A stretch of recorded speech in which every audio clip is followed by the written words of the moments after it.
production wing of the DLR Mill Theatre. They strive to create audience-focused work from both the Irish and international repertoire that is engaging, considered and insightful. In their education outreach, Mill Productions have presented Macbeth, Othello, King Lear, Hamlet and most recently Romeo and Juliet. This is Aoibhinn Finnegan here. I dropped by to hear what both students and teachers had to say about the show. It was nice seeing a visual after reading the script, so then it was nice seeing what the characters would look like or how they would act, like Mercutio and how they would act. It was good. It just makes it a lot easier, especially if I'm writing an essay on it or anything, it makes it easier to visualise. Studying a play, really, it kind of takes all the joy out of doing it because you've got to delve so deep into it, but when you see it, it kind of brings it to life and makes it a lot more interesting. I liked the modern take with the phones, but then it was also the old original language, so I thought it was a cool time period change, I think. The actors were really good at expressing what was going on, so even if you didn't understand what they were saying, you could kind of guess. I think especially for third year because they read it last year, so then it gives them an idea of it this year, so then it reinforces the idea, and then I think they can see the themes quite clearly within it, and I suppose pick up parts that may not have been obvious in the text when you're reading. It was our first time bringing the school, so they're really excited to come. Seeing it is easier than just reading it. A working theatre has a lot going on both on stage and backstage. I caught actors Jack Malarkey, Gillian Buckle and Michael James Ford backstage between shows to hear what it's like performing Shakespeare for schools. So I'm backstage here in the Castlethorne room with some of the actors from the show Romeo and Juliet, which is on here at the DLR Mill Theatre currently. So I just wanted to ask, first of all, so I'm with Jack, Jill and Michael, just wanted to know, what's the difference, Jill, when you're thinking about performing for a Shakespeare play? What kind of things do you have to bear in mind? Well, the language does all the work for you, I think, because it's so beautiful. So if you allow yourself open up to it, it will take you over and inform you how to do it, as opposed to having to impose anything on it. So just let it lead you. Yeah.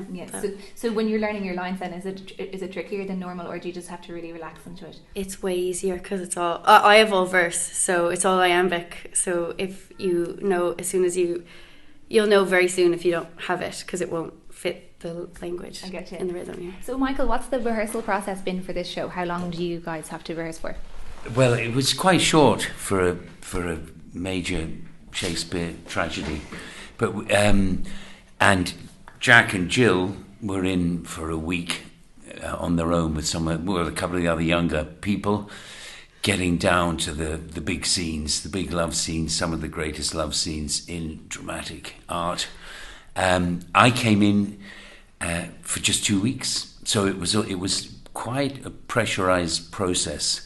It is a big play, even though for this production it's been edited down, very tight and clever edit, and there are a few characters have disappeared.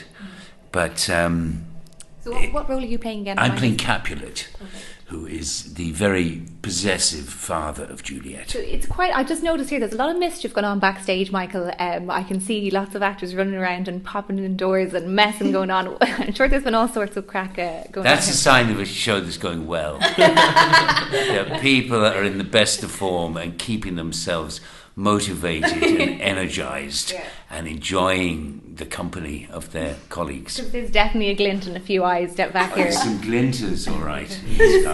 So Jack, so you're playing Romeo. I just caught the end of the show there, just the bit where you came through I don't want to give too much away, but you came through the audience and there was a bit of a stir in the audience and they were all kind of like, do you feel like you're some sort of icon now for these young secondary school children? These young people.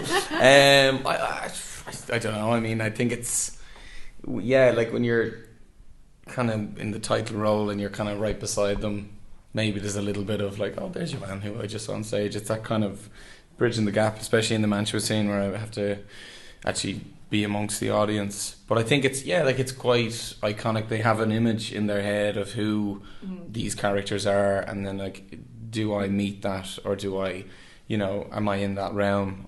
Is it different performing for young people? Absolutely. In one sense, it's great because it's true to Shakespearean times of if you're doing a bad job, people would scream at you.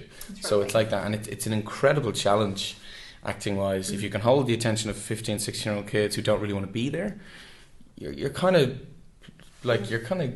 doing well, you know, but completely different. On the like one end, people want to see it; they're paying money to see it, but these guys, it's on their curriculum. Have to see it, and they're of that certain age, so they have to see it. Well, I was just talking to them all coming out, and they did seem very happy, and you know, it's a great benefit to them to see it rather than to read it as well. So guys, thanks so much for having a chat to me. I'm sure you're going to go and have some nice lunch now. Absolutely. Is it tough doing 2 shows a day? How many shows a day? 2 shows a day? 2 a day, and then we have 3 on Thursday because Okay. we have an evening performance. But yeah, it's kind of like a 9-to-5 job. Do you love it? Michael's face. The 10 o'clock, still not getting used to the 10 o'clock start. 10 o'clock, very early. No, that's hard. That is, especially I mean, for normally, actors. Like. normally your whole day is gearing up to sort of 7:30. Yeah. Do you have rituals? I bet you have rituals. I think everyone has rituals. Go and tell us them. No, I can't. At the moment, the important thing is to be studying the form for Cheltenham. So now we know what's happening backstage. Well, enjoy the rest of the run, guys, and thanks so much for speaking to me. Thank you.